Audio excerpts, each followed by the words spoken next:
There we go. Hey, it's your boy, SergDragon, and welcome back to another edition of the Heavens Monsters podcast. With me always is T-Money, King of Puppies. There you go. This time it will be a wrestling review edition between December 18th through the 20th. Because today's the 21st. Happy holidays, people. In which case, starting off will be 205 Live. Starting with the entrance of Hideo Itami and Daivari. No Andar. Yeah, it's a match, but it wasn't being a match. They were getting all up in their the show's face saying that Hideo Itami wanted competition since he came back. And Drew Maverick was about to go and tell them... Drake Maverick. Yeah, Drake Maverick. I keep getting the Drew and the Drakes. Yeah, we should RKO. We should give Sergio the power bomb. Stunner! Or the 3D.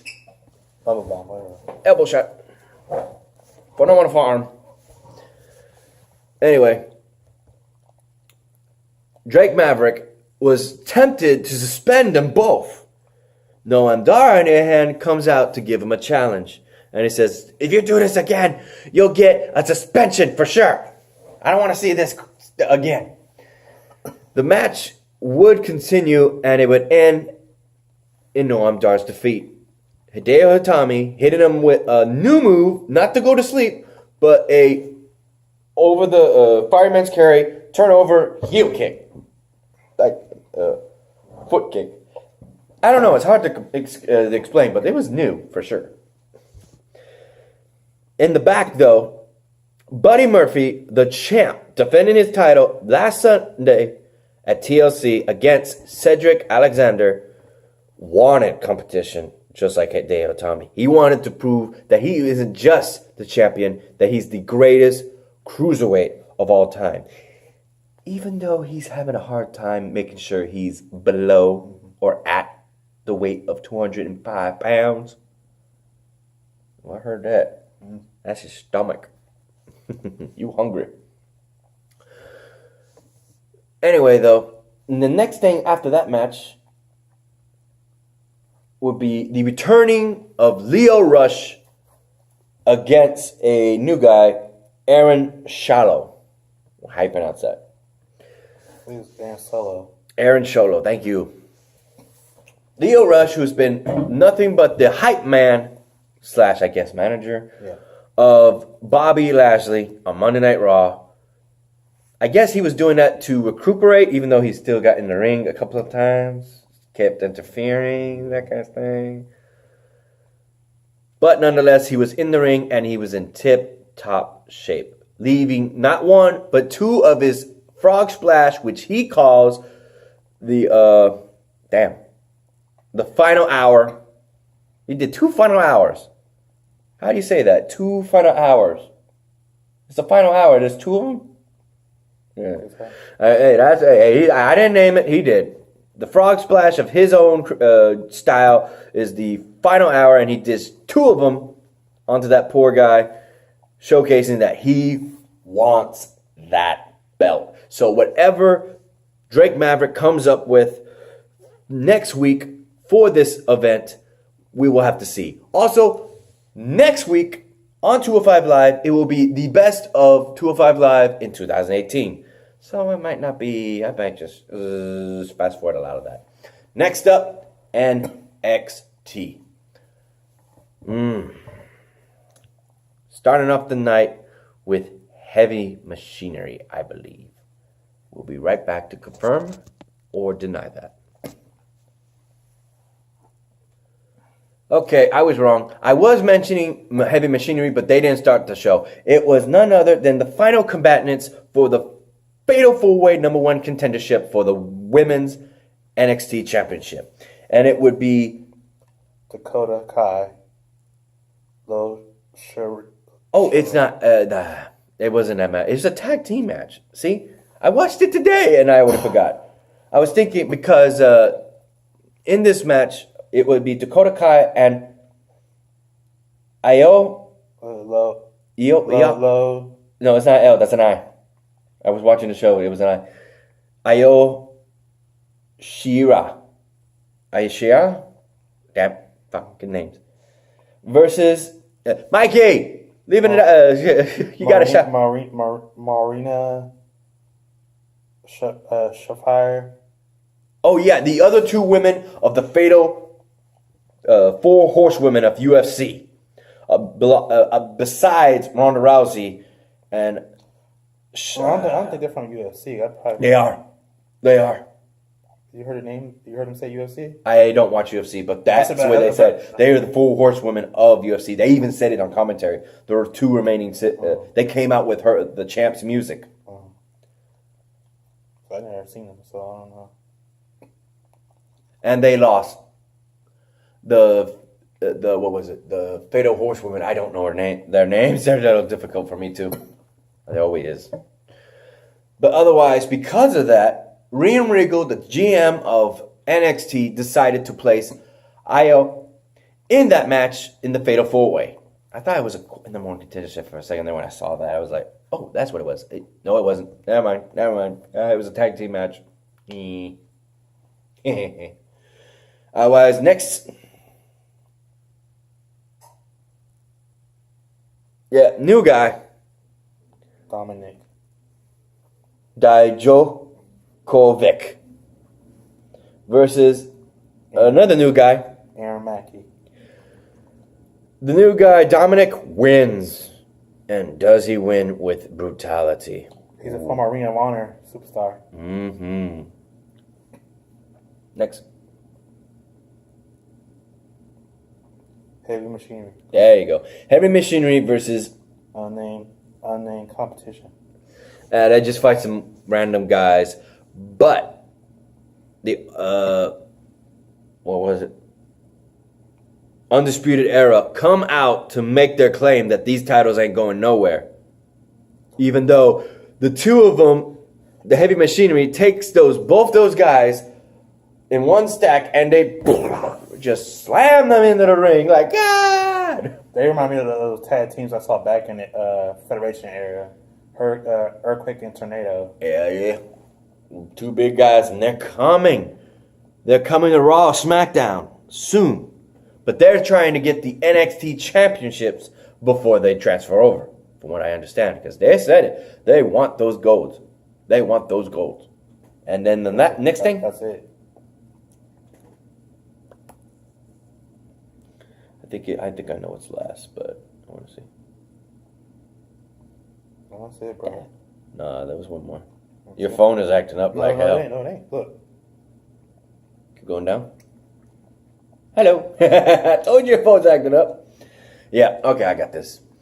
It would be the truly deciding to fully end this. And it didn't even. You're probably wondering what I'm talking about. Thanks to Tommaso Ciampa, the NXT champion, he goes and makes a decision for those 2 to actually agree upon. Alex Black versus Johnny Gargano in a steel cage match to truly end it all. Those 2 were a steel cage match between those 2. It was amazing until Tommaso Ciampa came in that ring and attacked Alex Black. And right when Johnny Gargano was already over the rope, over the cage, and he was about to go down, he actually climbed back over, got there, and it was as if they were tag team partners again. I forget the name of their tag team. Let me see. I'll be right back. I'm going to see if it mentions it. Yep, it mentioned it. They attacked Alex Black 2-on-1, just like they did when they were tag team champions, tag team partners, and practically brothers of DIY. And I got some bad news for y'all about NXT. Very good. That they got the lowest ratings in WWE. So did 205 Live. It was reported that the fans were leaving the show, the audience. I don't know. I would have to go back on that then. But they don't tell you on when you watch the show. Mm-hmm. The match ended with Johnny Gargano winning, though. Over everything else, Johnny Gargano won.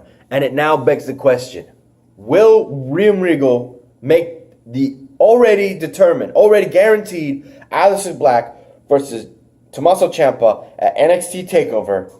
Will he make it a triple threat now that Johnny Gargano has beaten Aleister Black with the help of Tommaso Ciampa? We'll have to wait and see. Next up. You don't have time. Okay. Just so everyone know about this. Tribute to the troops. Yeah, just so y'all know. He didn't watch it. No, just so y'all know, on the Hill commentator, he's babyface commentator. And I fight back. I'm just kidding. The show actually was very good. He doesn't like it when they fight outside. Yeah. Oh, no. Well, they didn't fight outside, but they had... Hello? Be right back. With Tribute to the Troops, they were in... they were in Texas, but... Brookdrung, Texas. Damn it, they were in Texas, though. 16 years, the 16th anniversary of the Tribute to the Troops. They had everybody from Monday Night Raw and SmackDown. You even had Booker T. You had Mojo Rawley doing their things. It was just fun. It's not 16 years, bro. It was a 16th annual. 16 years. Because let me tell you, 16 years ago, JBL pitched this idea to WWE. They were talking about it. JBL was on commentary. Yeah, but that didn't plan to work. So the Tribute to the Troops started in 2003. Yeah. Well, hey, I'm not the one. I'm not the one who did that. Believe me, I know. They're saying it's the 16th annual Tribute to the Troops. Yeah. Yeah, that sounds like a 16 years. Mm-hmm. When they do something like that, I think. Yeah. Anyway, major events including the crossover tag team match that people were really liking. Mm-hmm. The two biggest heels right now is the environmentalist Daniel Bryan, the new Daniel Bryan, should I say, and the freaking germaphobe of people, Dean Ambrose, versus AJ Styles and Seth Rollins. And they're showing their love for the troops. It's just left and right, left and right, left and right. All good. They had the three-way tag team match between the Samoans, Nia Jax and Tamina, the Riot Squad, and Natalya, and Ronda Rousey, and everybody was screaming for Ronda Rousey. All those soldiers. It was nothing but soldiers and their respectable families that they had with them. And they showed some things in the back, like, them shooting the tanks, shooting on the toy guns on the field. Yeah. They had certain workouts, the suits and where the dogs attack you with. That was Sheamus and freaking Cesaro doing. And Booker T and all of them visiting all of these people. And you had country singers. You had TV hosts. Steve Graham. Damn, I forgot his name. What? Look it up. I can't feel. What is it? He had white hair. Oh, you talking about Jon Stewart? I don't think his name was Jon Stewart. You say he had white hair, right? TV. Yeah. The guest of Tribute of Troop in 2018. Look it up. Be right back. Jon Stewart, everybody. That's his name. Jon Stewart. Actor / TV host. If you remember, he was in that movie, Big Daddy.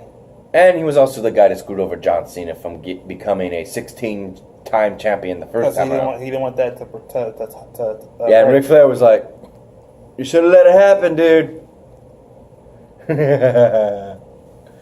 But he still became the 16-time world champion, matching Ric Flair. But you won't see John Cena no more. Yeah, no 17-time.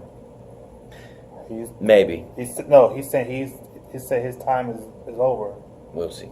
No, he said he's thinking about retiring. Yeah. Anyway, other than that, ladies and gentlemen, we're not going to mention Impact because it was just the best of 2018, part 1. So, it was just the best, or the ones I wanted to mention. So, with that said, we're going to end this one pretty early, considering that was it. What did you enjoy this year most? Just the McMahon family showing up. Me, it's all the ass And whoopings. Jeff Hardy and Samoa Joe. It's all the hard fighting we had. Braun Strowman. I enjoyed Braun Strowman. That's who I'm going to say. I enjoyed Braun Strowman more than John Cena this year. Because Braun Strowman brought the funnies and the powerhouse. I got to say, I like Braun Strowman this year. He might be in my top 10 this time around. He might be in my top 10 of all time. John Cena's going to retire. Yeah. Other which, thank you for watching, ladies and gentlemen. If you like this video, give it a thumbs up. Give it a thumbs down if you didn't. And hit that subscribe button if you like the content. And hit that notification bell for the next Hammond Monsters podcast. Also in the descriptions down below will be a link to our boys Xavier Hill's and Mike Henry's YouTube pages. So, with that said, I hope you enjoy whatever holiday you celebrate. Happy holidays. Happy holidays. And Merry Christmas. Merry Christmas. Happy Kwanzaa. I forgot. What's the Jewish? Hanukkah. Happy Hanukkah. And all that. Shabbat Shalom. Damn, I smelled that burp. Happy holidays, people. Happy holidays. Peace out. Bye. Hey, come here. Your turn. Yeah. I let that one slide. That's what Bret Hart and Owen Hart do. That's what brothers do. Peace out, y'all.